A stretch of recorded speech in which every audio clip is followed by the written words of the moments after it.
Hi friends, welcome back to our channel little job Abhishek. So ఈరోజు నేను మా అత్తయ్య చేసిన 1 kg మటన్తో tasty mutton curry with rice super ఉంది. దానికోసం 2 ఉల్లిపాయలు, 5 టమాటాలు, కొత్తిమీర, 4 పచ్చిమిరపకాయలు చిన్న ముక్కలుగా కట్ చేసుకోండి. ఒక పాత్ర పెట్టుకొని ఆయిల్ వేసుకొని చిన్న ముక్క చెక్క, 4 లవంగాలు, పసుపు, తర్వాత పచ్చిమిరపకాయలు వేసి బాగా వేయించుకోవాలి. తర్వాత ఉల్లిపాయలు కూడా వేసి వేయించండి. బ్రౌన్ వచ్చిన ఆనియన్స్ బ్రౌన్ అయ్యాక టమాటా వేసి సాల్ట్ వేసి మగ్గించుకోండి.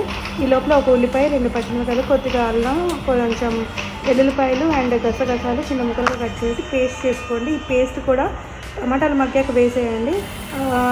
ఆయిల్ అంతా పైకి రావాలి. వచ్చిన తర్వాత మటన్లో కొద్దిగా పసుపు, ఉప్పు వేసి మగ్గించుకోవాలన్నమాట వితౌట్ వాటర్.